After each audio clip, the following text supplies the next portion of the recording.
второй раз уже приезжаю сюда, в центр.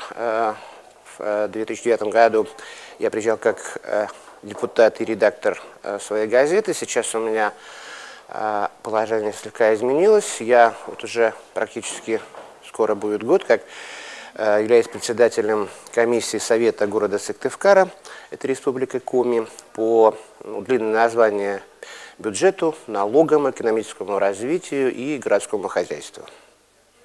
А расскажите, пожалуйста, чем вас заинтересовала программа данного семинара?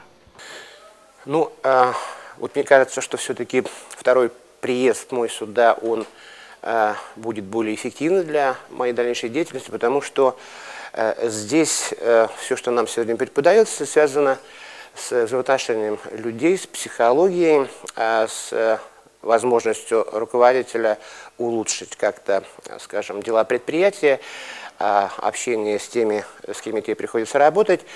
Вот. Но чем еще это ценно, вот сейчас Елена Анатольевна Столярчук, по-моему, фамилия ее, ну просто замечательный лектор, да, вот бывают такие моменты, ну без этого, наверное, не обойтись любому лектору, когда монотонно на что-то пытается нам теоретически рассказать, а ты невольно начинаешь рисовать какую-то рожицу, да, на листке. Ну проходит буквально там минута, все уже, внимание отвлекается, потому что вот настолько интересно идет подача материала, да, что ты вольно или невольно полностью как бы проникаешься тому, что пытается тебе сказать. Ну и совершенно изумительные вот эти тестовые игры, да, когда каждый из участников семинара принимает активное участие в них. И вот вы знаете, как-то даже вот, ну, не страшно казаться дурачком, хотя изначально, да, но вдруг вот ты окажешься как бы не глупее, скажем, не на высоте, да, того же соседа справа или слева. Вот.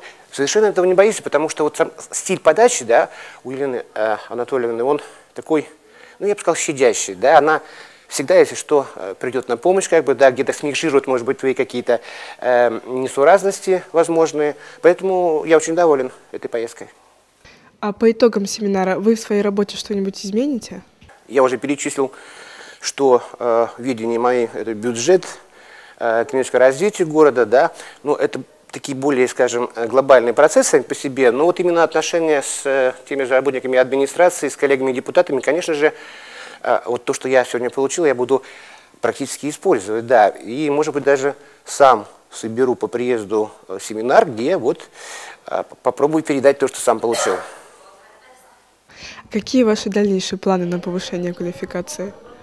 Ну, с девушкой Натальей, которая является нашим администратором, мы уже на этот счет переговорили. Я постараюсь убедить моего непосредственного руководителя, это главы муниципального образования города Сыктывкар, сделать, ну, такой эксклюзивный, что ли, приезд сюда моих коллег, чтобы мы уже определили какую-то конкретную тему, да, которая будет полезна всему депутатскому корпусу.